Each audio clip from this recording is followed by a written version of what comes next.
मी सुलेखा तळवलकर दिल के करीब मध्ये तुम्हा सगळ्यांचं अगदी अगदी मनापासून स्वागत करते. आपल्याला आयुष्यात नेमकं काय करायचं आहे हे जर का आपल्याला योग्य वयात कळलं आणि त्या दिशेने आपण जर का पावलं उचलली तर नशीब सुद्धा साथ देतं. याचं उत्तम उदाहरण म्हणजे तुमचा, आमचा, आपल्या सगळ्यांचा लाडका शशांक केतकर. दिल के करीब मध्ये अगदी मनापासून स्वागत आहे तुझं. थँक्यू ताई, थँक्यू सो मच.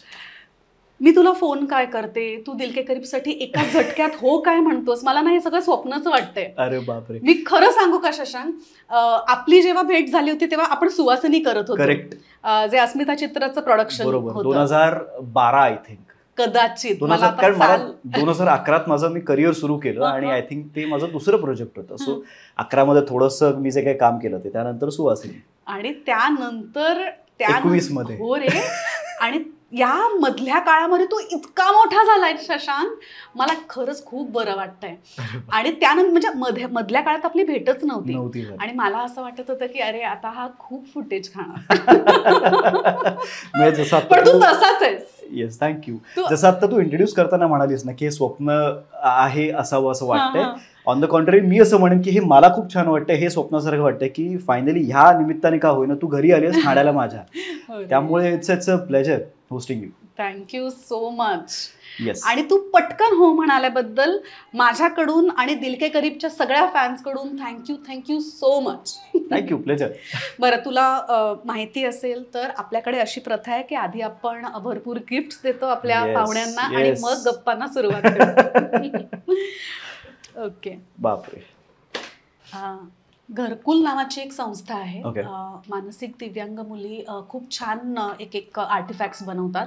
तर तुझ्यासाठी त्यांनी कंदील पाठवलाय. ओ हो हो, सो स्वीट. आणि तोरण. वा. थँक्यू. घरकुल संस्थेला सुद्धा मी अगदी मनापासून त्यांचे आभार मानेन.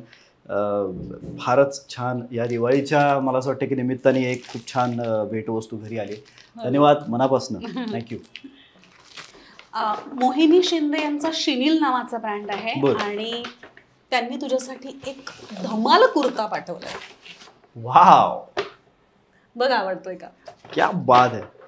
हा रंग आणि हा पॅटर्न, मी माझ्याकडे एकच कुर्ता आहे आणि मी बाकी शोधत होतो की या क्रॉस बटन वाल्या कुठे अजून कुर्ते मिळतात का. वा वा वा. म्हणजे इतके मला ओळखत असतील कोणी असं मला वाटत नाही की जे मला हवंय. आणि तुला हा रंग छान दिसेल. Yes, thank you so much. वा वा वा. शिल्पा आपटे आणि मेधा गलगले यांचा प्रदा नावाचा ब्रँड आहे आणि त्यांनी तुझ्यासाठी खूप काही पाठवलंय. ही हँड पेंटेड बॉटल आहे. वा वा. ओ हो हो. ही एक हँड पेंटेड केटल आहे. क्या बात आहे. वा, छान आहे ना प्रदा. इथेच ठेवूया आपण. वा, थँक्यू. छान दिसेल इथे. ग्रेट. ओके. सो फायनली बरं, लहानपणापासून सुरुवात करूया. तुझं बालपण कसं होतं? आई वडील काय करायचे? भावंड किती? 15 सप्टेंबर 85चा माझा जन्म. माझी आई साताऱ्याची आणि बाबा मुंबईतलेच आहेत. ते लहानाचे मोठे परळला झाले. बरं. आणि जन्म अर्थात साताऱ्याचा आहे माझा. खूप शहरं फिरलो आम्ही. बाबा कारण तेव्हा बँकेत काम करत होते, त्यामुळे सततच्या ट्रान्सफर्स होत होत्या. त्यामुळे आधी सातारा, मग वाई, मग कोल्हापूर, मग पुणे, मग ठाणे, ठाण्यातनं परत पुण्यात. आणि मी इंजिनिअरिंग पुण्यात केलं, मग मास्टर्स मी ऑस्ट्रेलियाला केलं आणि त्यानंतर या क्षेत्रात अचानक उडी मारल्यामुळे आता पुन्हा मुंबई. असा सगळा माझा एकंदर ह्या 35 वर्षाचा प्रवास आहे. पण लहानपण फार गमतीशीर आहे, मस्त आहे. कारण काही आठवणी अशा आहेत ज्या शहरांवाईज चेंज होत गेल्या. माझ्या मित्र चेंज होत गेले, भाषा चेंज होत गेली, असं सगळंच चेंज होत गेलं. आई वडिलांनी कायम कमालीचं प्रोत्साहन दिलंय मला सगळ्याच बाबतीत. म्हणजे मी 2-2.5 वर्षाचा होतो, मला आय एम शुअर. आणि कोल्हापूरला रंकाळ्याच्या बाजूला स्विमिंग पूल आहे तर बाकी संध्याकाळीचे सगळे मित्र खालती खेळायला जमायचे. माझी आई मला तिकडे पोहायला घेऊन जायची आणि तेव्हा मला थोडासा असा राग यायचा की अरे मी मित्रांबरोबर खेळत नाही, मी पोहायला काय चाललोय. पण त्याचे रिझल्ट्स मला आत्तापर्यंत मिळत आलेले आहेत. ते असे की आईबाबांनी मला कायमच एक शिकवलं की त्या 100च्या गर्दीतला एक राहू नकोस, त्या 100तच राहा पण त्यांचा लीडर हो.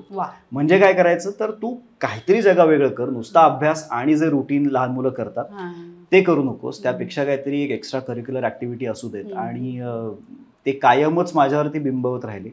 आणि लहानपणी त्यांनी मला इतकं स्वावलंबी केलंय. मी सुद्धा आणि माझी धाकटी बहीण सुद्धा, जी सुद्धा आता आपल्याच क्षेत्रात आहे, दीक्षा केतकर. आणि तिनं आता सोनी मराठीची एक आता सिरियल केली, मनवाचं प्रोडक्शन ते होतं, तर तिची मालिका तिनं केली. आणि या क्षेत्रात ती खरं तर माझ्या आधीपासून आहे, कारण मी इंजिनिअरिंग वगैरे करत होतो, पण ती आर्ट्सला असल्यामुळे फर्ग्युसनला होती ती आणि कायमच त्यांचं सगळं नाटक आणि या सगळ्यामध्ये ती भाग घेत होती. त्याच्या आधीपासनं लहान मुलांच्याही सगळ्या नाटकांमध्ये भाग घेत होती. आणि तिनं अमेरिकेतनं नाट्यशास्त्र ती सगळं शिकली आहे. ली स्ट्रासबर्ग नावाची जी युनिव्हर्सिटी आहे न्यूयॉर्कला, तर तिकडनं तिने परफॉर्मिंग आर्ट्समध्ये ती शिकली. तर असं आमचं कुटुंब आहे. बाबा जॉब करायचे, त्यानंतर त्यांनी ते सोडून आता व्यवसाय सुरू केला. आणि आई हाऊसवाईफ आहे आणि हाच मला असं वाटतं खूप मोठा जॉब तिनं आत्तापर्यंत पार पाडलेला आहे. सो अत्यंत म्हटलं तर मिडल क्लास पण तरीही खूप छान विचारसरणी असणारं एक कुटुंब आहे, त्यातनं मी आलोय. वा वा. पण मला सांग, अभिनयाचा वारसा तुला कुठून आला? मग आता असं मला आई सांगते की हो आजोबा कधीतरी ते LICत कामाला होते आणि ते त्यांच्या कंपनीची ती नाटकं आणि त्यांमध्ये ऍक्टिव्ह असायचे. किंवा त्यांच्याकडे संस्कार वर्ग ते घ्यायचे माझे आजोबा साताऱ्याला. आणि त्यांच्याकडे कैकशे मुलं संस्कार वर्गातनं पुढे गेलेली आहेत आणि आज खूप मोठ्या मोठ्या पदांवरती आहेत. तर ते सगळ्या मुलांसमोर बोलणं, ते सगळं वाचून दाखवणं, तेही एक परफॉर्मन्सच येतो असं मला नेहमी वाटतं की त्यांच्या सगळ्यांसमोर ते सादर करणं आणि त्यांच्याकडनं ते पाठ करून घेणं. तर ते कदाचित ते आईकडे आलं असेल, आईकडनं ते माझ्याकडे आलं. आणि माझे दुसरे आजोबा म्हणजे बाबांचे बाबा हे मूर्तिकार होते. फी भरायला पैसे नाहीत म्हणून JJ मध्ये त्यांना ऍडमिशन मिळाले नाही, नाव लागलेलं असून सुद्धा. तर त्यांचा स्वतःचा गणपतीचा कारखाना होता, त्यांचं अक्षर अप्रतिम होतं आणि ते स्वतः गणिताचे क्लासेस घ्यायचे. तर ते कदाचित बाबांकडे आलं, कारण बाबा सुद्धा माझे आता जो व्यवसाय करतात त्याच्यामध्ये त्यांना लेक्चर्सच घ्यावी लागतात. सो एक 100 लोकांसमोर त्यांना ते लेक्चर घ्यावं लागतं, म्हणजे त्यांच्यासमोर ते सादर करावं लागतं. ते कदाचित ते तिकडनं माझ्याकडे झिरपलं असेल थोडंसं.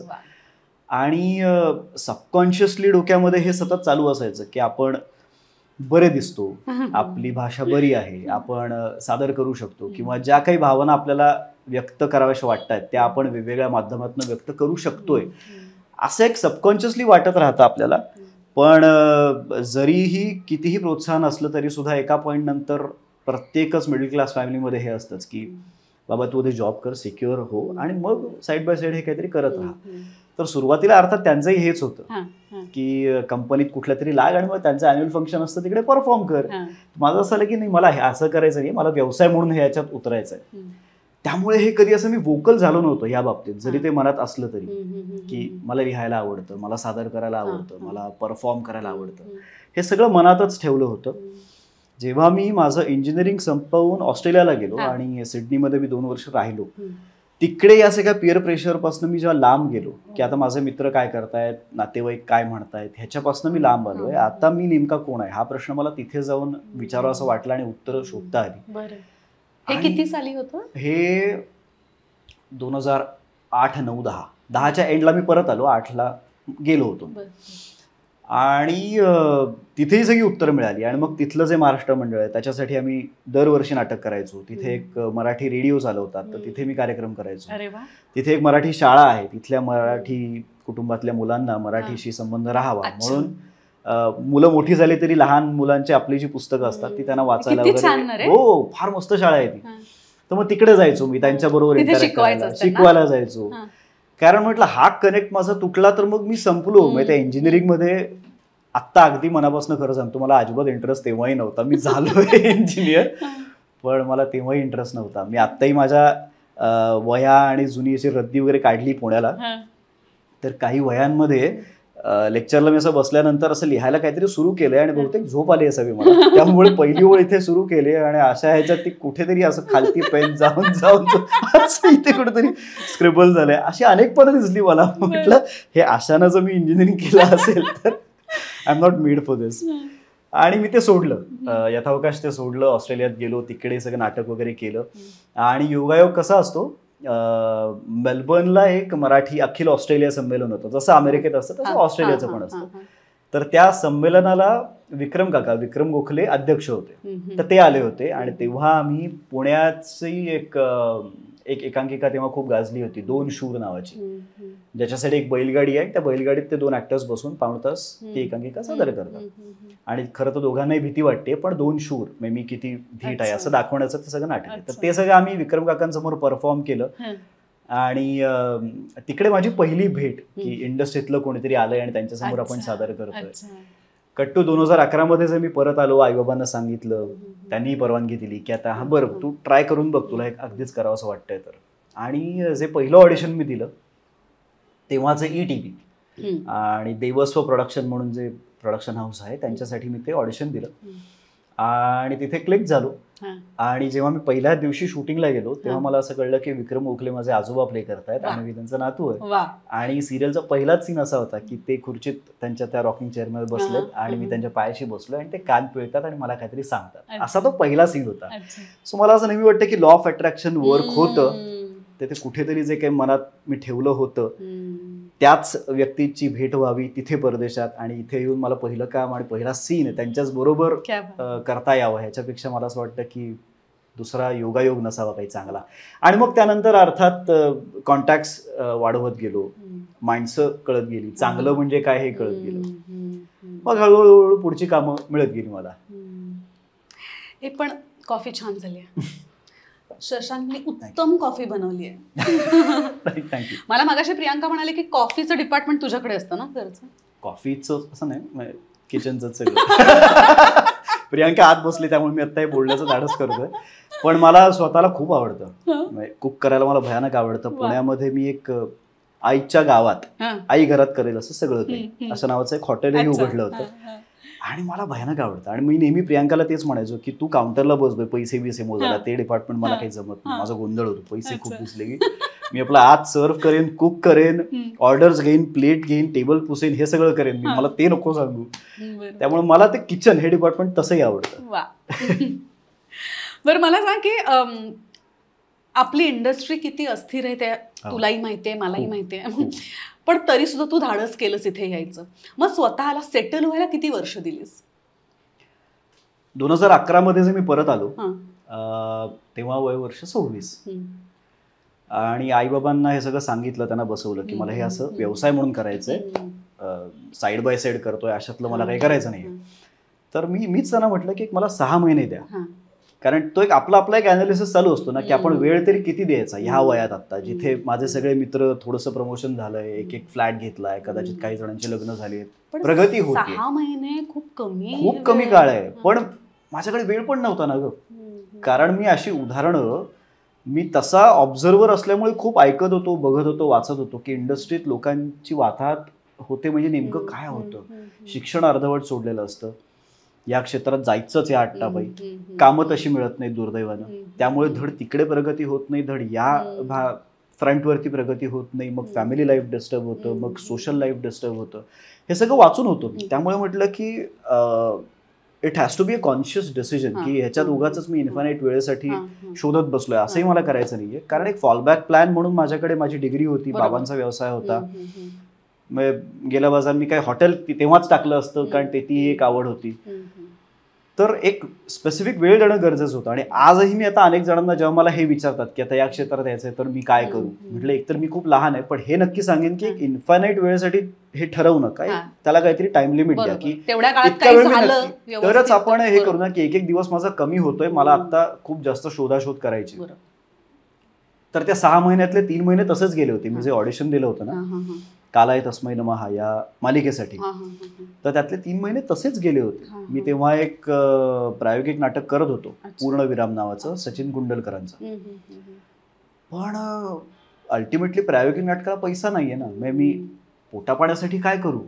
मग परदेशातलं सगळं सोडून मी इथे आलोय, त्यामुळे सगळ्यांच्या नजरा एकतर माझ्यावर आहेत की हा एवढा सगळा खर्च करून तिकडे गेलाय आणि ते सोडून हा इथे आलाय. त्यावेळेला आई वडिलांना असं वाटलं नाही किंवा तुला सुद्धा फॉर दॅट मॅटर की शिक्षण एवढं छान झालेलं आहे आपलं, तर एक छान पगाराची नोकरी करावी आपण? नाही वाटलं मला कधी. आणि आई वडील? नाही, ते त्यांनी कायमच सपोर्ट केलाय मला, काय बहिणीला काय कायम सपोर्ट केलाय. आणि मला असं वाटतं की तरी माझे बाबा थोडेसे चाकोरीबद्ध जगण्यातले. माझी आई कम्प्लिटली अशी आहे की तुला करावंसं वाटतंय ना, तुला एक्सपेरिमेंट करावंसं वाटतं ना तर कर, तुला आत्ता हे करावंसं वाटतं ना हे कर. म्हणजे बाबांनी सुद्धा भयानक मोठा सपोर्ट आहे, ह्याच्याशिवाय नाही होऊ शकत. म्हणजे बाबांनी सुद्धा त्यांचा जॉब सोडून बिझनेस सुरू करावा याच्यासाठी सगळ्यात मोठा सपोर्ट आईचा होता. कारण बाबा खूप हेजिटेंट होते की होईल का आपला बिझनेस, कारण त्यांचा बिझनेसही पुन्हा टेक्निकल क्षेत्रातलाच आहे. असं नाही की दुकान आहे आमचं. आम्ही ISO 27001 जे सिस्टम ऑडिट्स असतात तर ते करतो. तर IT तला बिझनेस आहे आमचा सगळा. सो आईचा जो सपोर्ट होता किंवा आईचा जो एक मोठा कॉन्फिडन्स आणि बॅकिंग होतं की हे तुम्ही करा, तर तेच आमच्याही बाबतीत होतं, माझ्याही आणि बहिणीच्याही बाबतीत, की तुम्हाला आता क्षेत्र सोडून वेगळं करावंसं वाटतं ना करा, नाही केलं नाही झालं तर मग पुढचं, पण कधीच ट्राय केलं नाही असं वाटायला नको. त्यामुळे ते झालं आणि फॉर्च्युनेटली सगळ्या गोष्टी योग्य त्या प्लेसमध्ये जुळत गेल्या आणि ते पुढं घडलं सगळं. बट फार छान वाटतं आता मागे वळून बघताना की जे करायचं होतं ते करता आलंय. पण तरीही तू म्हणालीस तसं की अस्थिर क्षेत्र आहे आपलं, त्यामुळे सेटल होण्यासाठी ते 6 महिने कमी असले तरी सुद्धा मग त्या एका प्रोजेक्टमुळे मला देवधर सर आपले जे पहिले माझे दिग्दर्शक होते, त्यानंतर दुसरा मंदार दादा होता, मंदार देवसळी होते, त्यानंतर विक्रम काका. मग विक्रम काकांनी एक फिल्म लिहिली होती, त्याच्यासाठी आमचं सगळं चालू झालं होतं चर्चा, कारण नेमकी ती फिल्म ऑस्ट्रेलिया बेस्डच होती. मग असं एक वेगळं कनेक्शन मिळालं. आणि मग त्यात ही माणसं जोडत गेलो. माणसं जोडल्यामुळे मला चांगली प्रोजेक्ट्स म्हणजे काय असतं हे कळत गेलं, किंवा लोकांना आता काय बघायचंय हा साधारण एक मी अनालिसिस सतत करत राहायचो की लोकांना काय बघायचंय, आपण कसे आहोत. उगाच माझ्याकडनं फॉल्स काहीतरी अपेक्षा ठेवण्यात अर्थ नाही. मी मस्क्युलर हिरो नाहीये, मी कसा दिसतोय, मी साधारण कुठल्या ऑडियन्सला केटर करू शकतो, हा अनालिसिस माझा होत असल्यामुळे मला काय काम मिळायला हवं आणि काय केलं की ते लोकांना अपील होईल, घरचं वाटेल, हे साधारण मला कळत होतं. आणि त्याच झोनची माणसं मी कदाचित अट्रॅक्ट करत गेलो आणि मग कामही त्यातनंच तसं जनरेट होत गेलं. आणि सुदैवानी आताही सेटल झालो असं मी म्हणणार नाही या क्षेत्रात, पण आता एक काहीतरी काही पायऱ्यावर निश्चित गेलो. किती गुड.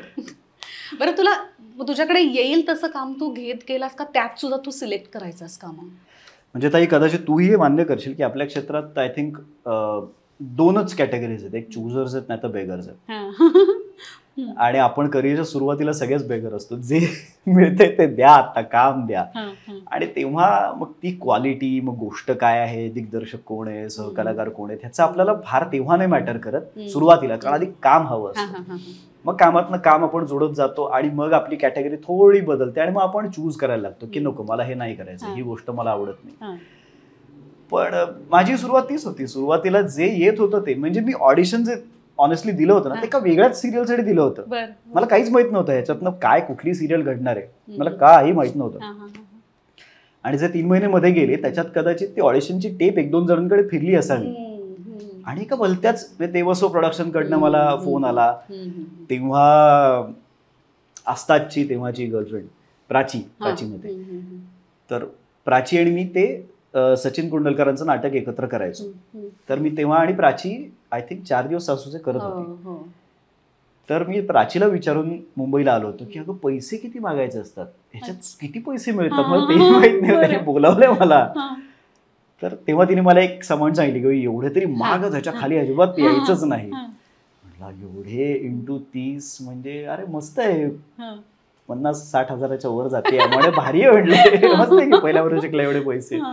पण असं काही झालं नाही. म्हणजे आता ती अमाऊंट कमिट करायला हवी की नाही मला माहित नाही, पण पहिली मीटिंगचं पहिलं वाक्य होतं की 800 रुपये पर डे तुला. म्हटलं की मी पुण्यात मुंबईत येणार, उतरणार दादरला, तिकडनं जोगेश्वरीला, संपले पैसे, कसे कमावू काय त्यातनं. बरं, त्यातनं इंटू 30 वगैरे हा हिशोब माझा चुकीचा होता, कारण माझे त्या सिरियलला 8 दिवसाच्या वर कधीच महिन्यात दिवस लागले नाहीत. आणि मग मला ती रियालिटी कळायला लागली की जे शोषा दिसतो आपल्या क्षेत्राचा सगळा, त्याच्या मागे खरंच कष्ट असतात. म्हणजे काय असतात तर हे असतात बाबा, मला आदल्या दिवशी कॉल टाइम येतं हे त्याच्यानंतर कळायला लागलं की आदल्या रात्री आपल्याला कॉल टाइम आला, उद्या आपण काम करणार आहोत का. आणि शेड्युलरला काय माहित मी पुण्यात येणार आहे वगैरे, तो मला मेसेज टाकायचा रात्री की उद्या सकाळी 11 वाजता. त्यामुळे माझी धावपळ सुरू. मग सकाळी स्टेशनला जायचं, जनरल डब्यात बसायचं किंवा उभं राहायचं, जे काही मिळेल ते उतरायचं, जोगेश्वरीला यायचं, तिकडनं चालत यायचं कारण रिक्षा नको उगाच, आणि जोगेश्वरीला शूट करायचं. आणि माझी मावशी, सख्खी मावशी पार्ल्यात राहते, अनुराधा गोरे. मग तिथे नाही राहिलास तू?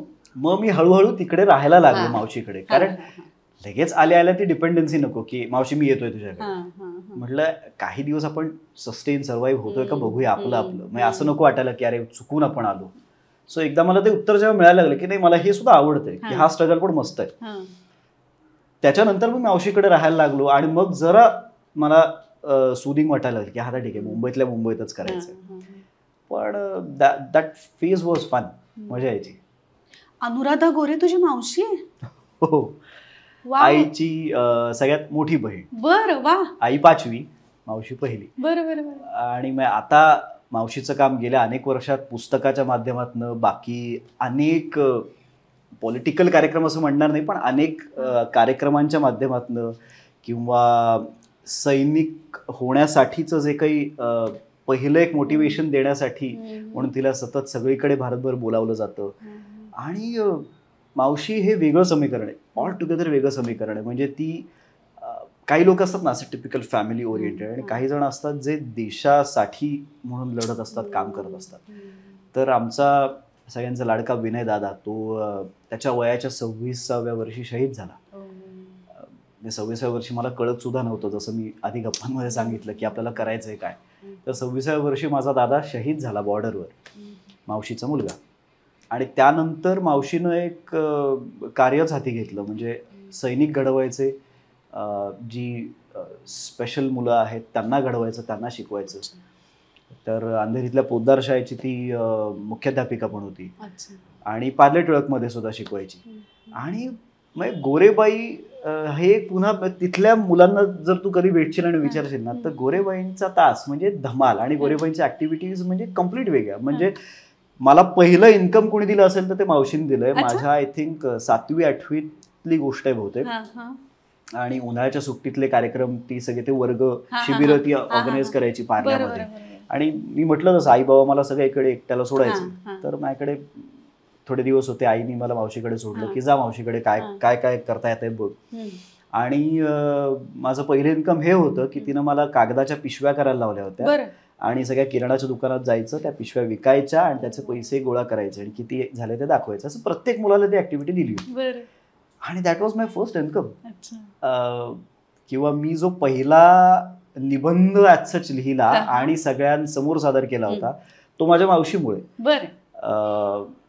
तिनं सांगितलं होतं की तुमच्या डोक्यातलं 2020 काय आहे, कारण अब्दुल कलामांचं खूप ऐकलं होतं तेव्हा की 2020 विजन असणारा तो एक द्रष्टा माणूस आहे. आणि ते सगळं मावशीच्या वाचनातनं आमच्याकडे आलं, आणि आमच्याकडनं मग तिनं ते लिहून घेतलं होतं. तर माझ्या आयुष्यात किती साली लिहिला होतास तू? आठवतही नाही, असाच 7वी 8वीतच असणार, म्हणजे साधारण तोच वेळ झाला, तीच सगळी फेज आयुष्यातली.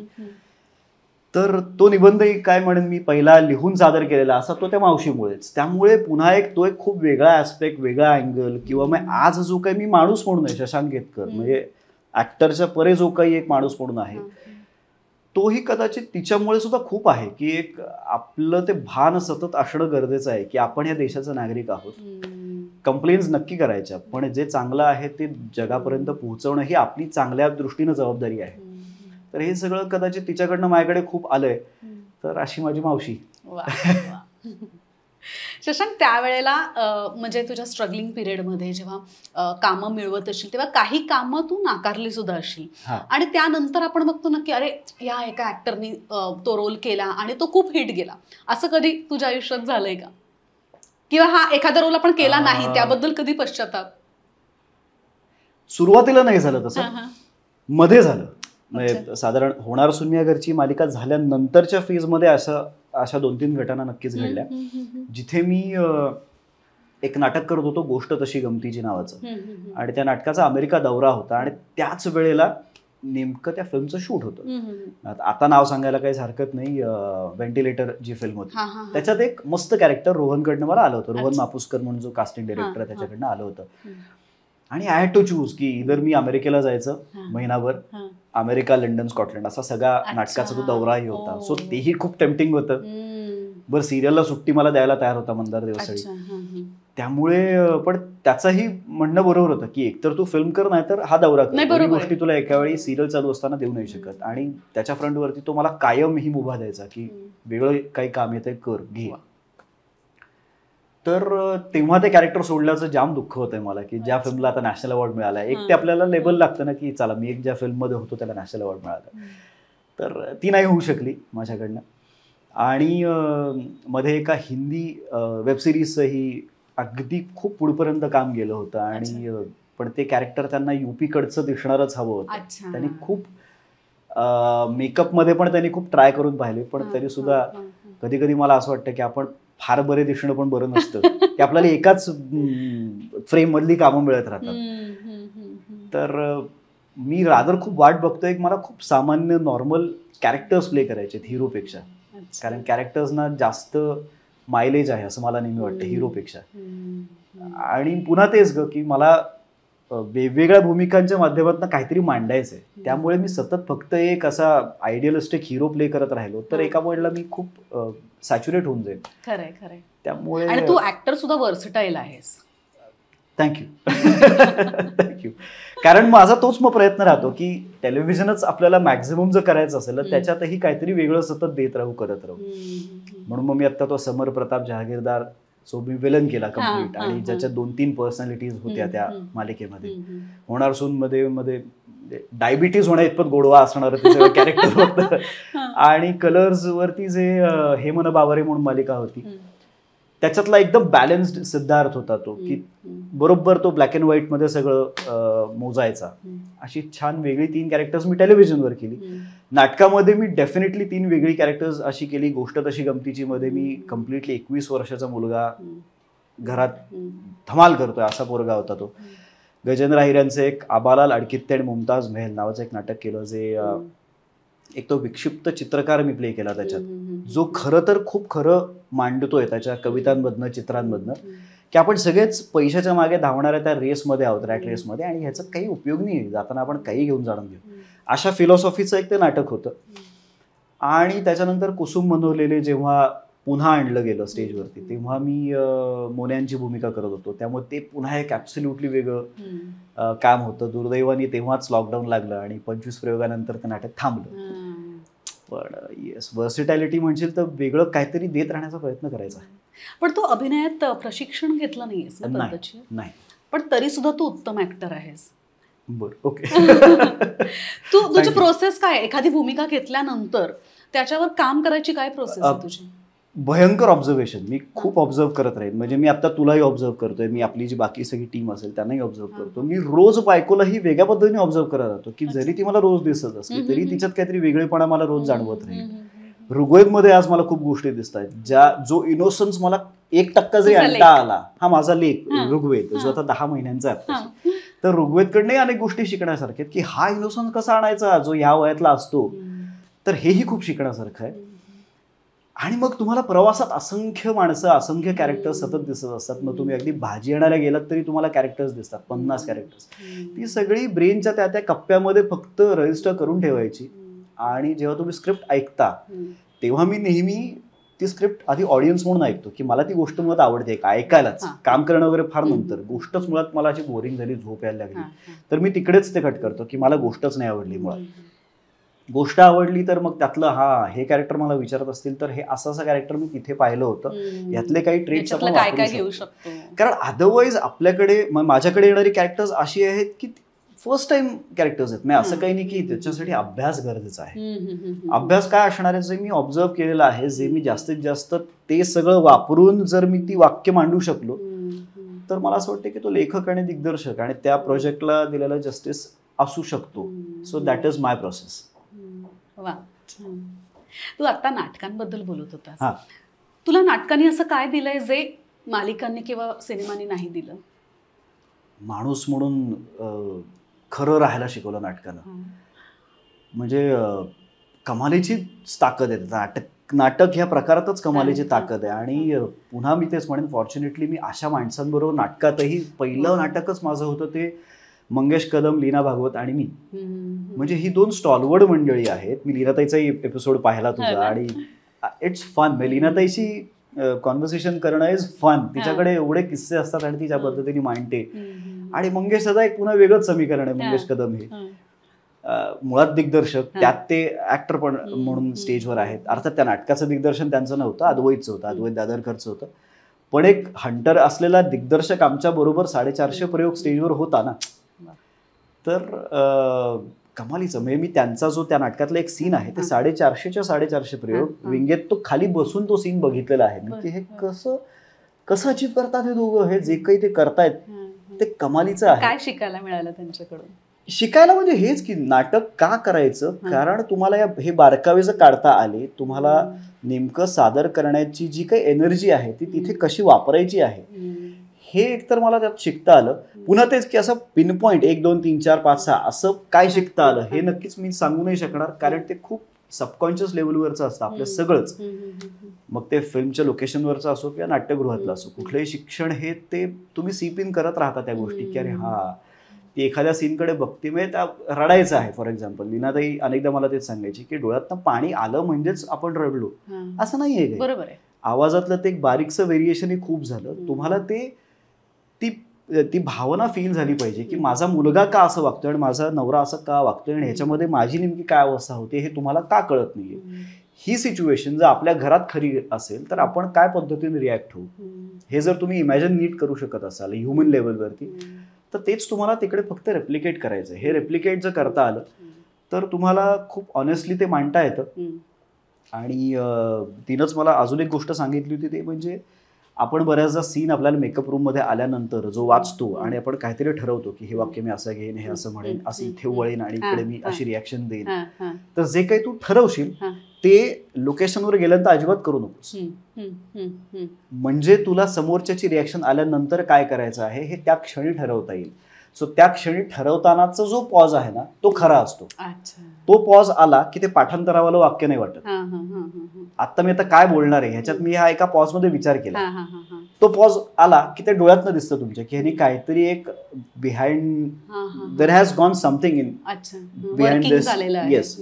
तर या विचाराच्या मागे काहीतरी डोक्यात एक झालेलं आहे आणि मग तो बोललेला आहे हे कळणं खूप गरजेचं आहे. आणि मग तुमचे एकदा डोळे बोलायला लागले की मग पुढचं सगळं आपोआप ते येत राहतं.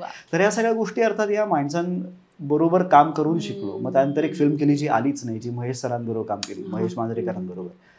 पण पुन्हा ती एक वेगळी एनर्जी आहे महेश मांजरेकरांबरोबर काम करायची. तो तर म्हणजे तुम्हाला फ्री हँड देतो. तसंच होतं आणि त्याच्यामुळे म्हणजे आपली क्षमता पणाला लागते रे. हो. आणि अगदीच होतं ते. बरं, एकतर भीती असते या ऑराची की महेश मांजरेकर तिथे बसलेत मॉनिटरवर, पण घाबरण्यासारखं करत काही नाहीये त्यांच्याकडे. ते मस्त आहेत खूप, जे त्यांना ओळखतात ते सांगू शकतील की तो ऍक्च्युली मस्त माणूस आहे खरं. पण त्या भीतीपोटी अनेक जण असतात की करू का, हे बरोबर आहे का, करायचं, करून बघायचं त्यांच्यासमोर. करू देतो आपल्याला. एक्झॅक्टली. म्हणूनच मी हे या मताला मी आलोय की त्यांच्यासमोर करून बघायचं. मस्त मस्त, अच्छा वा, छा कर मस्त आहे. मग कळतं की चल आवडलंय तर करा. आणि तिसरा सगळ्यात मोठा माणूस म्हणजे मंदार देवस्थळी, जो विनय आपट्यांच्या शाळेतनं आलेला आहे. विनय आपट्यांचं सगळं घेऊन आलेला आहे. तो आभाळ माया जी केली. तर असे 3 M's जे आहेत ते सगळ्यात महत्वाचे आहेत माझ्या आयुष्यात. आणि रोहिणीताई तर म्हणजे गुरुस्थानी आहेत त्या. म्हणजे जेव्हा मंदार देवस्थळीचा मला फोन आला की अशी अशी मालिका करतोय आणि कास्टिंग त्याने सांगितलं की रोहिणी हट्टंगडी, सोहिता थत्ते, सुप्रिया पाठारे, लीना भागवत, पौर्णिमा तवळकर, प्रसाद ओक, मोहन जोशी आणि मग मनोज जोशी. तर हे सगळी नावं ऐकून, आणि तेजश्री, तर ही सगळी सिनियर मंडळी ज्यांचं एवढं आधी काम आपण बघितलेलं असतं, एवढं त्यांचा अनुभव आहे सगळा. आणि मी खूप नवखा आहे, माझी लिटरली 1-2 मालिकांमधलं जे काही काम लोकांनी पाहिलंय, हा विश्वास ठेवणं त्यांनी माझ्यावर, तेही कालाय तस्मै नमः मधलं काम बघून. कारण मंदार दादाच एकदा मला असं म्हणाला होता की तू लंबी रेस का घोडा आहे, फक्त जमिनीवर पाय राहू देत तुझे, तू खूप पुढे जाशील. तर हे त्याचं वाक्य मला असं वाटतं की त्यांनी 2-3 वेळा मला त्यांनी जे काही प्रॉमिस केलं होतं, अनसेड प्रॉमिस, ते त्यांनी नक्कीच पूर्ण केलं, की त्याच्यामुळे मला काम नक्कीच खूप मिळालं. मग हे मन बावरे ही त्याचीच मालिका होती. तर मंदार देवस्थळी, महेश मांजरेकर आणि मंगेश कदम असे 3 M माझ्या आतापर्यंतच्या या 10 वर्षाच्या स्पॅन मध्ये फार महत्वाचं आहे. त्यांच्यामुळे माझ्या घरात जे काही M आलेलं आहे आता तुझं घर खूप छान आहे, बायको गोड आहे, तुझं लेकरू तर खूपच क्यूट आहे. मला मगाशी खूप काय काय त्यांनी करून दाखवलं, पण तो अगं अरे 10 महिन्याचा आहे पण खूप हुशार आहे, सगळं कळतं त्याला, खूप जास्त कळतंय त्याला. आत्ताच नको तेवढं कळायला लागलंय त्याला. तो जे काही एक्सप्रेशन देत असतो ना, म्हणते की अरे ऋग्वेद, या एक्सप्रेशनचे आम्ही पैसे घेतो, वाटतोय पैसे, फुकट नाही वाटायचे, याला टॅक्स लागतो, हे फुकट नाही द्यायचं. आवडलं मला. तर तो भलती सलती एक्सप्रेशन देत असतो. बरं त्याला आणि साधारण 25 वेळा एखादी गोष्ट दाखवली की ती रजिस्टर होऊन जाते डोक्यात आणि मग तो दाखवत राहतो सगळं. तर बघूया, आत्ता तरी हुशार वाटतोय. शाळेत गेल्यानंतर बघायचं काय करतोय, कारण आत्ता तो 6 वाजता असा खुडखुड उभा असतो, लगेच जागा हो ना, आम्ही झोपलेलो असतो रे. तर शाळेत गेल्यानंतर असं व्हायला नको की अरे उठ रे. बघूया पुढे काय काय करतोय. पण वाटतंय बाबा झाल्यावर? वेगळं फिलिंग आहे, खूप वेगळं आहे. म्हणजे जबाबदारी खूप वाढल्यासारखी वाटत असेल ना. नॅचरली खूप जास्त मोठी जबाबदारी, भयानक आहे. ऍट द सेम टाइम मी हे पण म्हणेन की असं काही जगा वेगळं नाहीये, की कारण सगळेच आजूबाजूचे बाप आई झालेले आहेत, त्यामुळे ते फिलिंग असलं ना तरी सुद्धा शशांक आपल्याला जेव्हा मूल होतं ना तेव्हा आपल्याला वाटतं की आपण कधी खूप वेगळं केलंय बरं का. I was coming to this point only, की तोपर्यंत मला असं वाटत होतं की हा ठीक आहे, जगात शेजार पाजार सगळ्यांना मुलं आहेत ना, असं काही देयर इज नथिंग स्पेशल, की स्पेशलच आहे ते, पण असं काही नाहीये की बापरे त्याला असं जपलं पाहिजे. पण जेव्हा ते आपलं होतं तेव्हा कळतं की नाही, इतकं स्पेशल का आहे, हे आपलं असल्याशिवाय कळत नाही. खूप काहीतरी वेगळं आहे ते. आणि बाकीच्यांसाठी मी हिरो असेन, विलन असेन, त्याच्यासाठी मात्र मला कायमचा एक रिअल लाईफ हिरो त्याच्यासाठी मला कायम राहायचंय. तू छान बाबा होस. अरे थँक्यू. नाही, प्रियांकाचं कायमचं आहे, तिचा सपोर्ट इतका आहे, ती पूर्ण वेळ घरात त्याला बघणारी असल्यामुळे मी बाहेर जाऊन हे सगळं करू शकतो. प्रियांका कुठे भेटली तुला? प्रियांकाने मी सोशल मीडियावर भेटलो. टेक्निकली खूप आधीची गोष्ट, म्हणजे लग्नाच्याही आधी 4-5 वर्ष आम्ही सोशल मीडियाच्या थ्रू भेटलो. आणि मग ती लॉयर आहे आणि मला मुळात कायमच पार्टनर पूर्ण व्यवस्थित शिकलेली, करिअर ओरिएंटेड आणि प्रॅक्टिस करायची, पण आता अर्थात आता सोडली आहे तिने. ऋग्वेद आता 1-2 वर्षाचा झाला की परत ती सुरू करेल. तर आणि अप्रतिम डॉक्टर्सची फॅमिली आहे, अख्खं घर त्यांचं. म्हणजे त्यांचं डोंबिवलीत जिथे घर आहे तिकडे ग्राउंड फ्लोअरला त्यांचंच स्वतःचं हॉस्पिटल आहे आणि वरचा अख्खा मजला आहे त्यांचं घर आहे. तर तिचे आजोबा डॉक्टर आहे, तिची आई डॉक्टर आहे, सख्खी मावशी, सख्खा मामा, मामी, पहिल्या मावशीचे मिस्टर, हे सगळे घरात डॉक्टर आहे. घरात सगळे डॉक्टर. त्यामुळे तो फॅमिलीतला एक ऑरा फार वेगळा आहे, डॉक्टर्स सगळे असल्यामुळे, की मच्युअर वेगळी फॅमिली आहे ती. त्यामुळे आय एम व्हेरी फॉर्च्युनेट की अशी फॅमिली आहे. म्हणजे आमची फॅमिली एक वेगळ्या पद्धतीने वेगळं डील करते, ही फॅमिली एक वेगळं डील करते, पण ती एक मॅच्युरिटी लेवल मॅच होत असल्यामुळे फार मजा येते. कोणी कोणाला प्रपोज केलं? असं नाही घडलं खरं तर. मी असं काही मॅरीवाला काही प्रपोजल असं काही नव्हतं. म्युच्युअल होतं अगं ते, म्हणजे फार म्युच्युअल होतं की तुला असं वाटतंय का ग, तर तिचंही असं होतं की हा मला वाटतंय खरं तर. आणि पहिलं म्हणजे अगदी पहिलं आमचं चॅट आम्ही आता मध्ये उघडून पाहिलं होतं की आपण अगदी पहिलं हाय बाय काय झालं होतं. तर पहिलं जे वाक्य होतं ना ते तिचं होतं, हाय दादा. या कारण ती 8 वर्षांनी लहान आहे प्रियांका. हो, मी 85चा आहे, ती 93ची आहे. बरं. आणि तेव्हा सिरियल चालू होती, तर तेव्हा हाय दादा कसा आहेस, असं असं पहिलं वाक्य होतं. आणि त्याच्यानंतर आता नवरा बायको आहोत आणि आताच आमचे चॅट्स आता अर्थात मी सांगू तुम्हाला आता आम्ही काय हाका मारतो एकमेकांना, पण नाव इट्स अ डिफरंट फिलिंग आणि फार गोड स्टोरी आहे. वा वा, छान. I am very happy for you. Thank you. Priyanka तुझी फॅन होती ना? फॅन अशी नव्हती खरं तर, फॅन अशी नव्हती, कारण ती फार मराठी सिरियल्स कमी बघायची. अच्छा. हिंदी सिरियल्स तेव्हा जास्त बघायची. ती अजूनही फक्त मी त्याच्यात असेल तर मराठी बघते, नाहीतर ती एकतर इंग्लिश बघेल नाहीतर हिंदी बघेल. मराठी ती तसं कमी बघते, पण प्रॉबब्ली त्या वयाचा अंतर जे मी म्हणालो त्याच्यामुळे ती मला दादा म्हणाली असेल. आणि सोशल मीडियावरती अदरवाईजच इतके मेसेजेस येत असतात, त्यामुळे त्या मेसेजला मी रिप्लाय खूप लेट केला होता काहीतरी. त्यानंतर मी सोशल मीडियावरनं गायब झालो होतो काही महिने. सो मला कंटाळा आला एका पॉईंटला. अगं कारण त्या होणार सोनिया घरची ह्या मालिकेमुळे आम्ही सगळेच त्या मालिकेतले ऍक्टर्स इतके फेमस झालो होतो आणि इतके घराघरात पोहोचलो होतो. म्हणजे आमचे नंबर्स व्हायरल झाले होते, सोशल मीडिया हॅक झाले होते, सगळे प्रकार घडले होते त्या सगळ्या वर्षांमध्ये. रात्री 2-2 वाजता फोन यायचे, वाटेल त्यांचे फोन यायचे आणि वाटेल त्यांचे. म्हणजे राईट फ्रॉम लग्नाचे प्रपोजल्स, राईट फ्रॉम वडील फोन करायचे की माझ्या मुलीला लग्न करायचंय, आया फोन करायच्या, घराबाहेर मुली थांबलेले अनुभव मी अनेकदा घेतलेले आहेत. घराबाहेर गाड्या पार्क करून मुली थांबलेल्या आहेत पुण्याच्या माझ्या घराच्या बाहेर. ते दादा मी डिप्रेशनमध्ये आहे आणि मला बाहेर काढपर्यंतचे सगळे फोन आणि सगळे मेल्स मेसेजेस हे आजही येतात आणि त्याही तर खूप जास्त आले होते.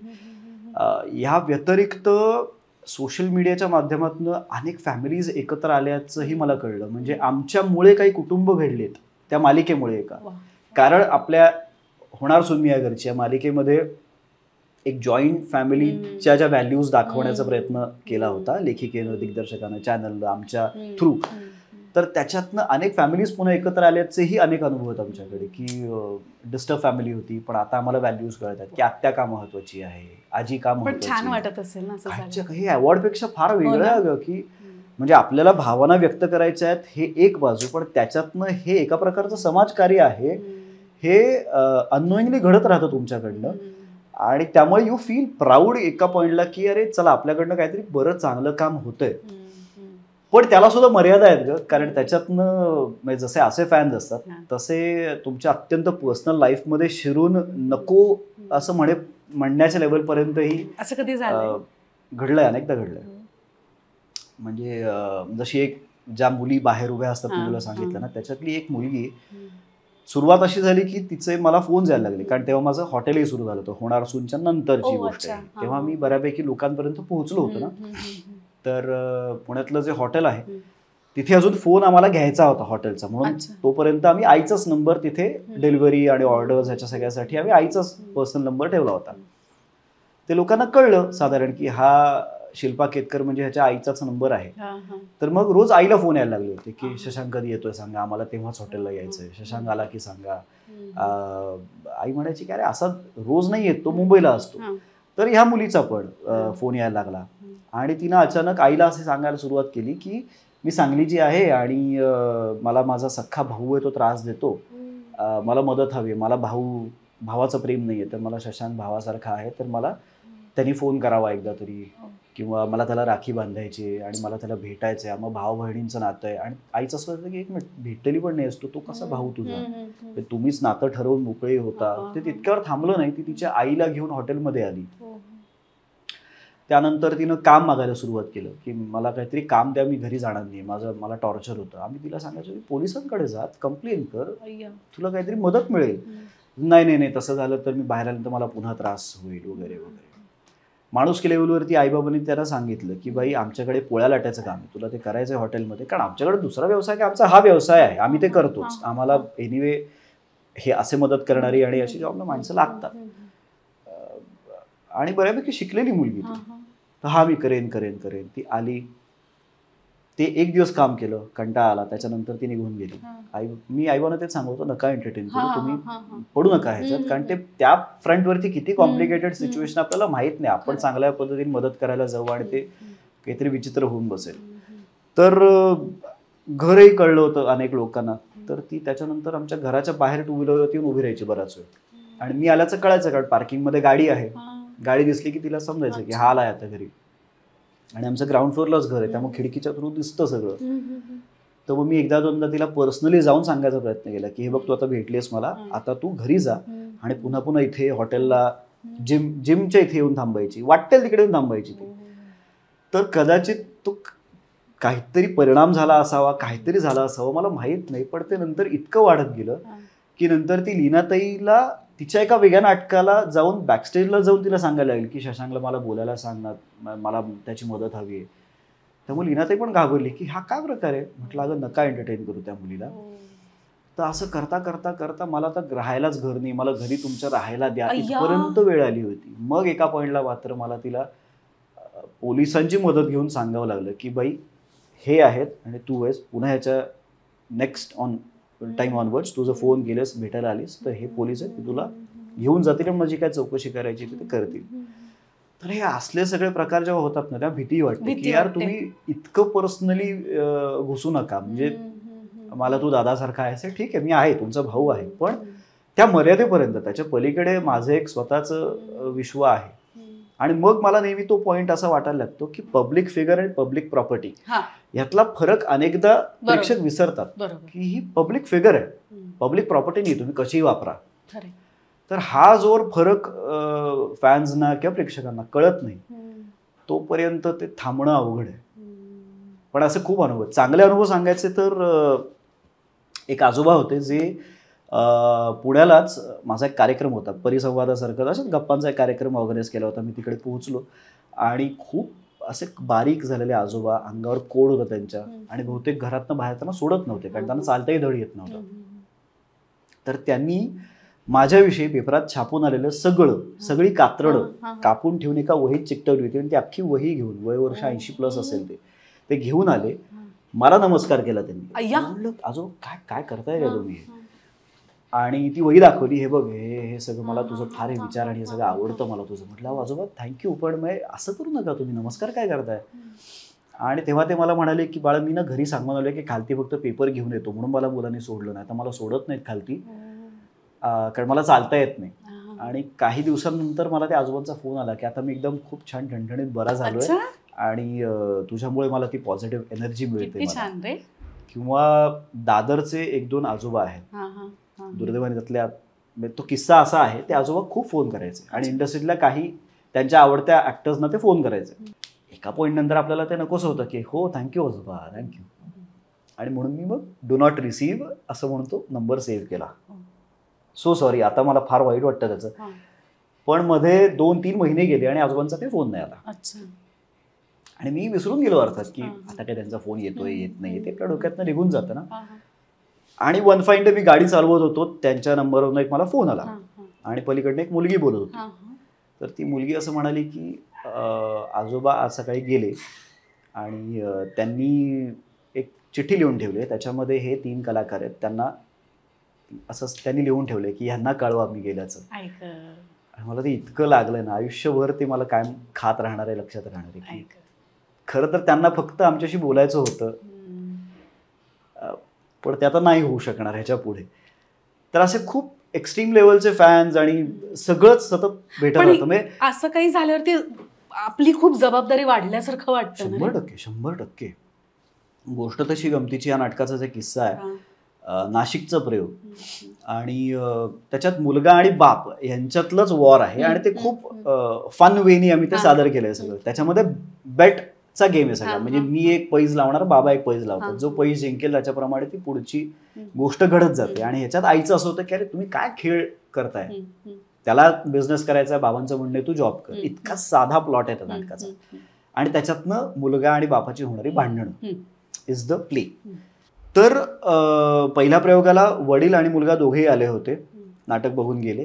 कट टू 1 महिनाभरानंतर दुसरा पुन्हा नाशिकला जेव्हा मी प्रयोग केला तेव्हा तो मुलगा आला फक्त बघायला, आणि मंगेश दादांशी बोलता बोलता तो रडायला लागला. तर आम्हाला कळलं नाही रडतोय का मुलगा. नाटक झाल्यानंतर तो साईडला थांबला होता, सगळे प्रेक्षक भेटून गेल्यानंतर तो साईडला थांबला होता. त्याला आम्ही बोलावून घेतलं, अरे काय झालं, रडत का होतास. तर तो म्हणाला की या गेल्या 1 महिनाभरात बाबा आणि मी गेले अनेक वर्ष बोलत नव्हतो एकमेकांशी. तुमचं नाटक आम्ही बघून गेल्यानंतर आम्हाला जाणवलं की बोलणं खरंच किती गरजेचं आहे. तुम्हाला फक्त मुलाला आय लव्ह यू म्हणणं ही किती गोड गोष्ट आहे, आणि आपण ते न करता जगभरात सगळ्यांना आय लव्ह यू म्हणत बसतो. फक्त आपल्या मुलाला आय लव्ह यू आपण म्हणत नाही, किंवा आपण वडिलांना सॉरी म्हणत नाही, बाकी जगात सगळ्यांना पटकन सॉरी म्हणून जातो. तर याची व्हॅल्यू काय आहे हे मला नाटक बघितल्यानंतर कळलं. आणि गेल्या काही दिवसांपूर्वी माझे वडील गेले आणि आता ते नाही आहेत, आणि मला त्यांना सॉरी म्हणायचं होतं पण मला म्हणताच आलं नाही. तर मला तुम्हाला सॉरी म्हणायचं मंगेश दादा, मी सॉरी म्हणू का असं म्हणून तो रडत होता. असं झालं की हा कुठला कनेक्ट आहे, लोकांना ते इतकं आपलंसं का वाटतं. तर ती ती ताकद आहे आपल्या क्षेत्राची आणि मग त्या आपल्या सादरीकरणातनं जर ती ताकद, तो ऑरा जर त्या लोकांपर्यंत पोहोचत असेल आणि त्याच्यामुळे जर ते आपल्याला त्यांच्या घरातलं स्थान म्हणून देत असतील तर ह्याच्यापेक्षा मला असं वाटतं की छान अनुभव कुठलेच नाहीयेत. पण हे म्हणजे एका प्रकारे यशच झालं ना रे, एक माणूस म्हणून सुद्धा, एक अभिनेता म्हणून सुद्धा. डेफिनेटली खूप मोठं यश आहे. पैसा, प्रसिद्धी हे सगळं बाय प्रोडक्ट्स आहेत, ते येत राहतात.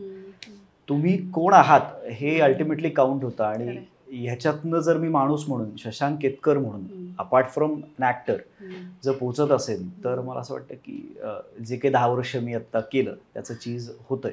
तुझ्यासाठी काय आहे यशाची व्याख्या? हीच आहे मला असं वाटतं की जेव्हा मी जाईन या क्षेत्रातनं, जाईन जगातनं, जाईन काही होईल, तेव्हा एक खूप सेन्सिबल माणूस, सेन्सिबल ॲक्टर आणि जो उगाच काहीही करायचं म्हणून कधी करत नाही राहिला आणि कायम त्याचा एक सेन्स जागा होता. कारण इंडस्ट्रीमध्ये उगाच असं काही ठिकाणी म्हटलं जातं की तुम्ही पार्ट्या अटेंड करत नाही, तुम्ही तुमचे ग्रुप्स नाही आहेत तर म्हणजे तुम्ही इंडस्ट्रीतले नाही, तुम्हाला you have to be lively आणि लॉबी. तर मी तशातला कधीच नाही. मी इंडस्ट्रीचे जे नियम आहेत ते पाळतोय. वेळेवर येणं, काम दिलेलं नीट करणं आणि मग ते सगळं फॉलो करत आहे. तर मग कदाचित मी थोडासा बोरिंग असेल काही लोकांसाठी पण मी काही व्हॅल्यूज सांभाळून काम करतो. तर त्या व्हॅल्यूज जपता आल्या आयुष्यभर तर मला असं वाटतं की ठीक आहे, आय हॅव अचीव्ड समथिंग. तुला सामाजिक भान सुद्धा खूप छान आहे, समज सुद्धा चांगली आहे आणि तू सामाजिक विषयावरती सतत तुझं मत मांडत असतोस. तू लोकप्रिय आहेसच, सो तुझ्या मताला खूप किंमत आहे. असं कधी झालंय, असा तुला कधी अनुभव आलाय की तू एखादं मत मांडलंयस आणि त्याचा खूप लोकांना फरक पडलाय? जसं तू म्हणाली सामाजिक भान आहे आणि ते माझी मावशी, आई, बाबा आणि कायम एक इंडिव्हिज्युअल जगण्याची सवय त्यांनी लावलेली असल्यामुळे ते सगळं मुळात आधी डेव्हलप झालं. आणि भारतावर प्रचंड प्रेम, मुळात हिंदुस्थानावर प्रचंड प्रेम हे जरी अंडरलाईन्ड असलं तरी सुद्धा मला प्रचंड तक्रारी सुद्धा आहेत आपल्या देशाच्या आणि ज्या आहेत, ज्या डोळ्याला दिसतात, आपल्या समोर दिसतात. त्यामुळे मी कुठल्याही व्यक्तीचं, माणसाचं, एखाद्या घटनेचं कुठलंही सोशल मीडियाच्या माध्यमातून कौतुक केलं, प्रेज केलं, तक्रार केली तरी मला हे माहिती आहे की कौतुकही होणार आहे आणि बॅशिंगही होणार आहे. पण ते पुन्हा तेच की पब्लिक प्रॉपर्टी आणि पब्लिक फिगर ह्यातला फरक न समजून घेता तुम्ही कमेंट्स करत राहिलात तर एका पॉईंटला मला कंटाळा येतो, एका पॉईंटला मला भीती वाटते आणि मग त्यातनं अंग काढून घ्यावं असं वाटतं की नको, याला काही अर्थ नाही. म्हणजे हे आपण एक मत म्हणून मांडायचं. कारण बऱ्याचदा असं म्हणतात की कलाकारांना काय मतच नसतात का, तुम्ही फक्त पैसेच कमावता, असं अनेकदा सोशल मीडियावरती, म्हणजे आत्ता जे भारतात चालू आहे, आपला हा इंटरव्ह्यू चालू असताना लोकांना मी काय म्हणतोय हे कळेल की कशा संदर्भात मी बोलतोय. कोणाला तरी पकडलं, मग कोणीतरी पकडणारा आहे, हे सगळं जे आहे त्याला तुम्ही आता सपोर्ट करा, बाहेर या, मराठी ऍक्टर्सची एक लॉबी उभी राहणं गरजेचं आहे. मला हे सगळं पटतंय पण आपल्याला त्या केसच्या कुठल्याच डिटेल्स माहीत नाहीयेत. त्याच्यात आपण कुठलंही एक स्टेटमेंट करून बसणं हेही त्या माणसांसाठी किती घातक होऊ शकतं. ऑलरेडी ती माणसं इतक्या प्रेशर खाली आहेत आता, तर त्याच्यात आपण कुठलंही स्टेटमेंट करणं ह्याच्यातनं फार वेगळे रिपोकेशन्स होऊ शकतात. कम्प्लिटली सपोर्ट ह्याच गोष्टीला आहे की भारतातनं सगळ्या वाईट गोष्टी निघून जाव्यात. बरोबर आहे, खरं आहे. पण आपल्याला कुठल्याच गोष्टींच्या डिटेल्स माहीत नसतात. ज्या गोष्टींच्या डिटेल्स आपल्याला बातम्यांमधनं कळतात, पेपरमधनं कळतात, चर्चांमधनं कळतात आणि त्याच्या काही ब्लॅक अँड व्हाईटमध्ये चर्चा ऑलरेडी झालेल्या असतात, त्याच्यावरचं आपण एखादं मत मांडणं सोशल मीडियावरती हे मी बऱ्यापैकी फॉलो करायचो. पण मी आता दुर्दैवाने थांबवलं बरंच. आता मी नाही मांडत फार मत, कारण त्याच्यातनं फक्त बॅशिंग मला अनेकदा मिळत गेलं आणि नको ते कनेक्शन जोडून, नको ते मुद्दे त्याच्यात आणून, नको तो उगाच मनस्ताप देत राहायचा, हा जो एक वेगळा घाणेरडा प्रकार देशात सुरू आहे ना, मला त्याच्या मागचं कारण मी नेहमी शोधायचा प्रयत्न करतो की काही घडलं की त्याच्या मागे काय घडलं असेल. तर मला बऱ्याचदा असं वाटतं की जी अस्थिरता देशामध्ये आहे किंवा अगदी किती बेसिक आहे की बाहेर पडल्यानंतर खड्ड्यामधनं आपली गाडी जाते पण त्याच्यात एखाद्या गाडीवरनं पडून त्याचा जीव जाऊ शकतो. हे किती खरं तर म्हटलं तर साधी गोष्ट आहे की एखाद्या खड्ड्यात गाडी स्लिप झाली पण त्याचंही एखादं इतकं प्रेशर घेऊ शकत असेल, एखाद्याला ऍडमिशन मिळाली नसेल, एखाद्याला जॉब गेला असेल, एखाद्याचं नातं नीट नसेल, एखाद्याला एखादी पार्टी आवडत नसेल, एखाद्याचं बायकोशी भांडण असेल, ती कदाचित त्याची फक्त रिॲक्शन असते आपल्या कमेंट्स अँड फोटो खाली, असं मला नेहमी वाटतं की कुठला तरी राग कुठेतरी काढला जातो.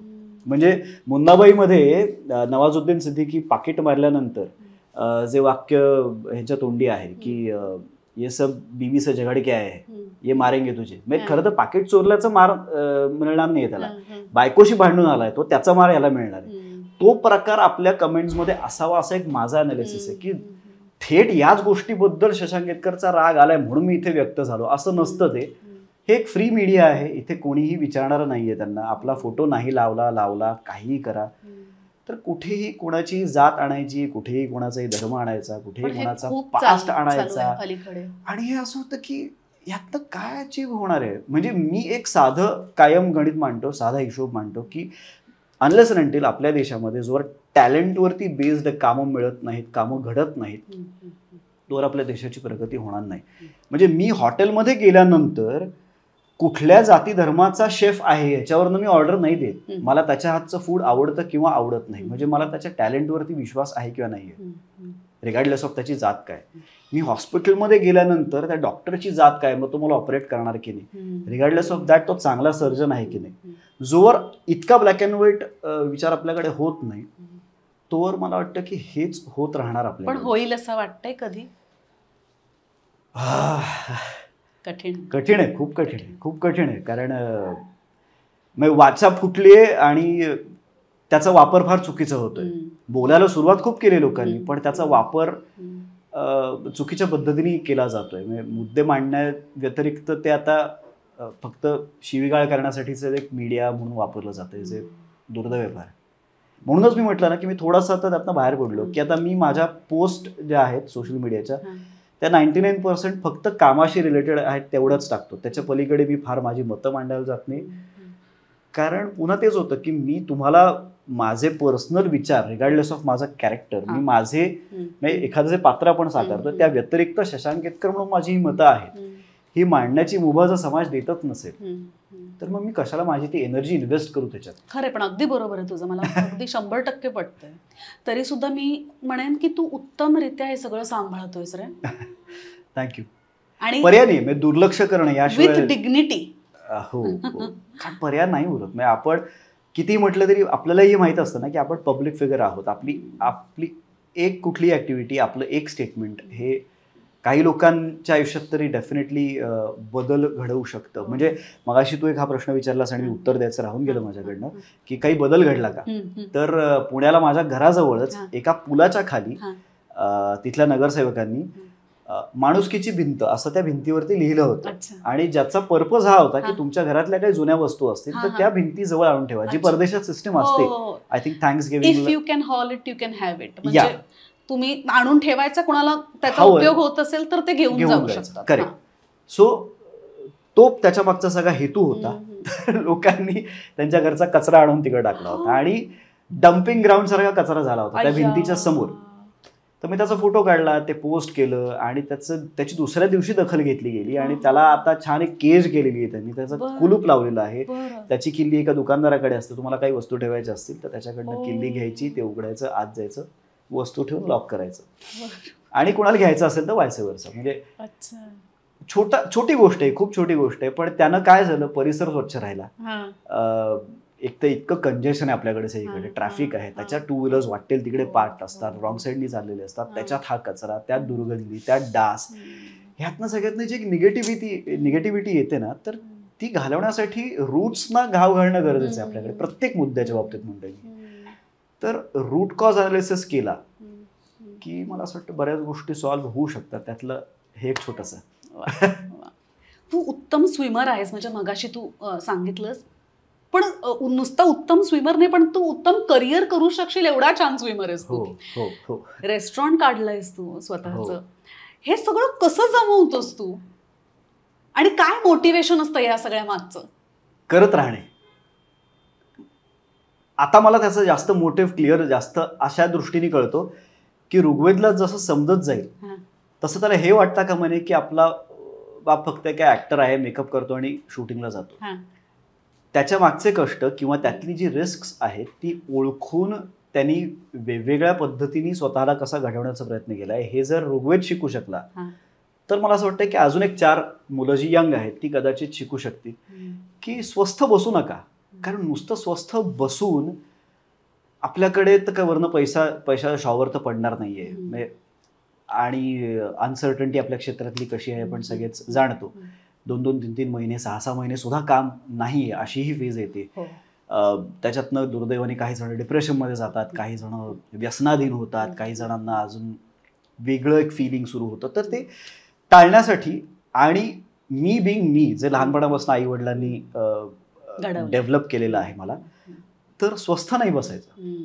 काहीतरी करत राहा की जेणेकरून पुन्हा तेच पैसा हे बाय प्रॉडक्ट. तुम्ही जे कराल त्यातनं पैसा जनरेट होणारच आहे. मेंदूला चालना तर राहू देत, तुमचं ऍक्टिव्ह राहू देत ब्रेन, की लोकांना साधारण आपण काय काय देऊ शकतो, आपल्याकडे काय काय आहे हा स्वॉट अनालिसिस असणं गरजेचं आहे. म्हणजे तुझ्या स्ट्रेंथ्स काय आहे, तुझे विकनेसेस काय, तुझ्या ऑपॉर्च्युनिटीज काय, तुझे थ्रेट्स काय, हा जर स्वॉट अनालिसिस आपला रेडी असेल तर आपल्याला फार सोपं जातं की ओके माझे थ्रेट काय आहेत बाबा, हे हे हे सगळे ऍक्टर्स आहेत जे माझ्यासारखंच काम करतात, माझ्या ऑपॉर्च्युनिटीज काय आहेत, तर मी ह्या पद्धतीचं काम केलं तर हे कोणी करू शकत नाही, तर ही माझी ऑपॉर्च्युनिटी आहे.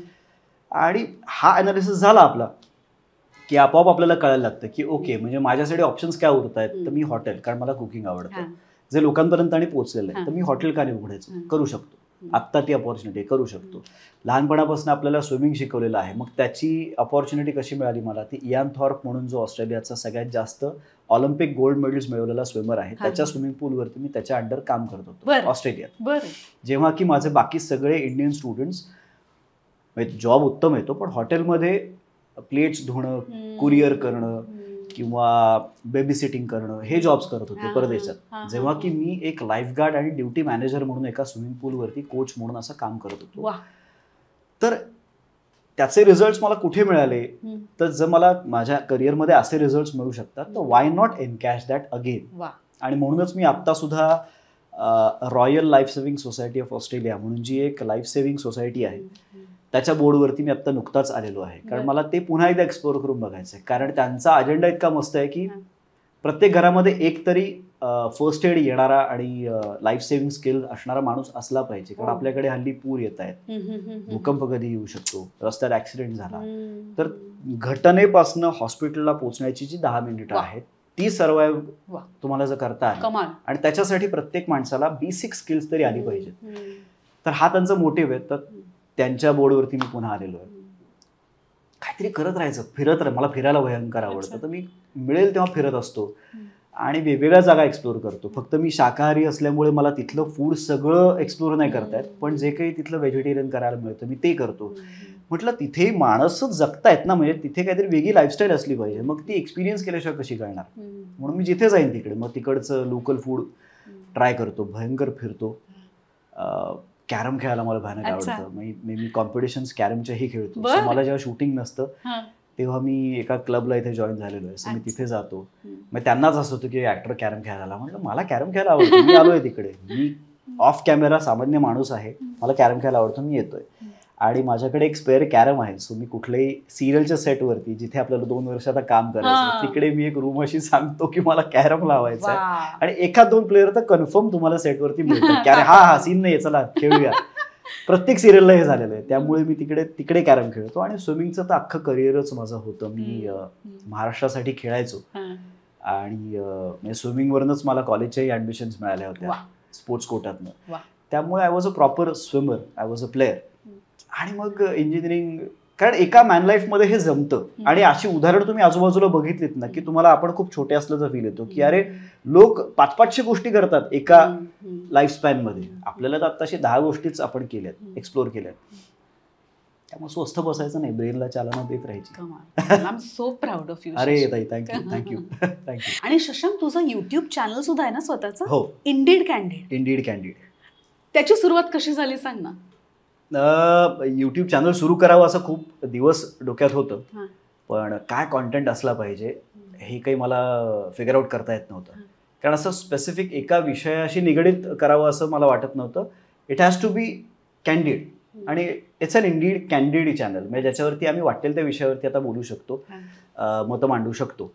तर इट स्टार्टेड विथ डोंबिवलीचे पिशवीवाले आजोबा, जे खूप फेमस झालं होतं. एका कुठल्या तरी मुलानं तो फोटो टाकला होता सोशल मीडियावरती आणि त्याच्या खाली खूप जणांच्या कमेंट्स होत्या. ते डोंबिवलीचे आहेत म्हटल्यानंतर प्रियांका डोंबिवलीचे, कारण सो मी तो जरा पत्ता शोधण्याचा प्रयत्न केला आणि मी त्यांच्याकडे गेलो, आजोबांकडे. आणि आजोबांकडे गेल्यानंतर मला कळलं की ते काही पैशाची गरज आहे म्हणून पिशव्या शिवून विकतायत वगैरे, असं अजिबात नाहीये. त्यांचा व्यवस्थित छान शिवणकामाचाच व्यवसाय होता. आणि त्यांच्या ज्या मिसेस आहेत, आजी आहेत, त्या कुकिंग, स्वयंपाकाचं काम करतात. आणि त्या नुसतं घरात जाऊन स्वयंपाक करणं अशातलं काम करत नाही, तर त्या परदेशात जी मुलं सांभाळण्यासाठी ज्या मावश्या जातात, त्यांची घरं सांभाळून तिथे स्वयंपाक करणं, असं त्या अनेक वर्ष अमेरिका, लंडन असं करत होत्या त्या आजी. तर व्यवस्थित घरातलं ते कुटुंब आहे ते. तर हे सगळं समोर येणं गरजेचं होतं, कारण त्या एका फोटो खाली इतक्या लोकांच्या कमेंट्स होत्या की मला इतके हजार डोनेट करायचे आहेत, मला आजोबांचा पत्ता द्या, मला त्यांचा अकाउंट डिटेल्स कळू देत. मी म्हटलं की फक्त तिथे सहानुभूतीपर काहीतरी पोस्ट करण्यापेक्षा त्यांची ऍक्च्युअल स्टोरी जर आपल्याला मांडता आली तर म्हटलं ह्याच चॅनलच्या माध्यमातून आपण सुरू करू. म्हणून मग अत्यंत कॅन्डिडली आम्ही ते शूट केलं. चॅनलवरती तो अपलोड केला त्या रात्री व्हिडिओ. आणि मग त्यानंतर अनेक न्यूज चॅनल्सनी मला अप्रोच करायला सुरुवात केली की अरे तुला कुठून मिळाला नंबर, आम्हाला ते आजोबांना भेटायचं वगैरे. तर मी कायम त्यांच्या आधी मुलीला विचारायचो, कारण ह्या सगळ्या मंडळींना मीडियाशी कसं इंटरॅक्ट करायचं अजिबातच त्रास नको व्हायला. आणि ते उगाच घाबरून जातील की आता यांचे फोन येतात, मी करायचं काय आता. पण त्यांनी काही निवडक लोकांची बोलायची तयारी दाखवली. त्यानंतर ते बोलले, मग हिंदी मीडियानं पण ते घेतलं आणि इट बिकेम ह्यूज त्याच्यानंतर. सो तिथून सुरुवात झाली इंडियन कॅन्डिडेटची. पण त्यानंतर लॉकडाऊन इतका आपल्याकडे कडक होता की बाहेर जाऊन कोणाचे हे इंटरव्ह्यू शूट करणं शक्य नव्हतं. मग पुन्हा तेच आलं की आपल्याला कुकिंग जमतं. मग घरात बसून जे सगळ्यांनी केलं होतं तेच मीही केलं. अनेक पदार्थ वेगवेगळे एक्सपेरिमेंट्स करून बघायचो घरी आणि मग ते शूट करून त्या रेसिपीज टाकायला लागलो. आणि आता साधारण 35,000 फॉलोअर्स त्या चॅनलचे झालेले आहेत. पण आता खूप दिवस झाले मी काही टाकलेलं नाहीये त्या चॅनलवरती. तर तू माझ्यासाठी जरा प्रमोट कर चॅनल, म्हणजे लोक आणखी सबस्क्राईब कर. काय तुला प्रमोट करणार. नाही, पण नवीन काही एपिसोड्स टाक ना, कारण तुला खरंच बघायला आवडेल. नक्की नक्की नक्की नक्की टाकणार. गुड. बरं, तू उत्तम गातोस सुद्धा. तू शिकलायस गाणं? नाही, हे सगळे अर्धवट प्रकार आहेत. म्हणजे कुकिंग शिकलो नाहीये, त्यामुळे ते करिअर केलं नाही. ऍक्टिंग मी शिकलो नसलं तरी मी करिअर केलं, कारण मला ती समज होती. गाणं सुद्धा शिकलो नाहीये, पण ऐकतोय लहानपणापासून बरं, त्यामुळे गातो थोडंफार. आणि मला मुळात कवितांची आवड आहे, त्यामुळे जी कविता चांगली असते ते मला त्याचं गाणं झालं की ते जास्त आवडतं. बरं. आता एवढं मी कौतुक केलंय गाण्याचं, तर एक फरमाईश तर झालीच पाहिजे ना. ओके. बरं, तुला काय गायला आवडेल? तुझ्या दिल के करीब काय आहे? एक स्वानंद किरकिरे यांचं गाणं आहे, ते मला खूप आवडतं. तर त्यातल्या काही ओळी.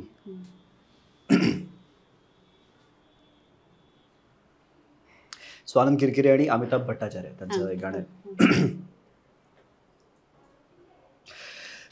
कागज के दो पंख लेके उड़ा चला जाए रे, जहाँ नहीं जाना था ये वही चला हाय रे, उम्र का ये ताना बाना समझ न पाए रे, जुबा पे जो मोह माया नमक लगाए रे, कि देखे न भाले न जाने न दाए रे, दिशा हारा के मोंबोका मोंटा रे.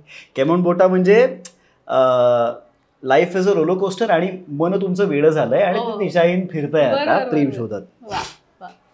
फतेह करे किले सारे भेद जाए दीवारे, प्रेम कोई गेंद लागे,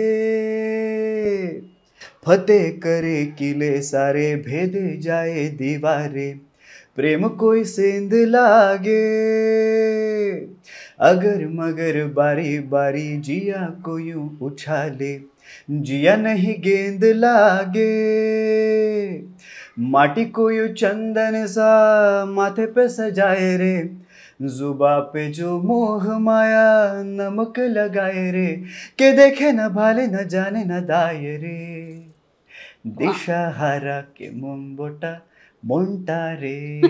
किती छान. हे बेंगॉली टर्म आहे आणि त्याला बेंगॉली खूप आवडतं, त्यामुळे ही एक वा. त्यांची आवडती कविता आणि मला आवडते. खूप गोड, खूप छान. Thank you so thank you much. Thank you so much. Shashank, खूप मज्जा आली आणि खूप वेळ दिलास आणि खूप मस्त धमाल गप्पा झाल्या. आणि मी खरं सांगू का, तू माझ्यापेक्षा खूप लहान असलास तरी तुझ्याकडून मला खूप काही शिकायला मिळालं. अरे बापरे, थँक्यू. इनफॅक्ट मी तुझं सगळेच एपिसोड्स पाहिलेत. मलाच एक वेगळं प्रेशर हे होतं की वयानं आणि अनुभवाने सगळेच आत्तापर्यंत बऱ्यापैकी सिनियर मंडळी या कार्यक्रमात येऊन गेलेत, त्यामुळे म्हटलं की मी काय कॉन्ट्रीब्यूट करू या कार्यक्रमात, कारण दिल के करीब अशा अनेक गोष्टी असतात खरं तर, पण हे ह्या वयात तेवढंच प्रीची वाटायला नको की हा काय आत्ता सांगतोय सगळं. तर आय होप की इवन यू हॅव एन्जॉयड आणि ॲब्सोल्युटली. मला खूप मजा आली, मला जाम Absolutely. मज्जा आली, कारण हा फॅक्टर फार मस्त असतो की एक कलाकारच एका कलाकाराची मुलाखत घेतोय, कारण ते फिलिंग खूप म्युच्युअल असतं. तर आय एन्जॉयड, मजा आली. Yes, thank you thank you. So much. आणि मला जितकी मजा आली ना आज शशांक बरोबर गप्पा मारताना, हा एपिसोड बघताना तुम्हाला सुद्धा तेवढीच मजा येणार आहे. I promise you. सो तुम्ही सगळेजण पाहत राहा दिल के करीब.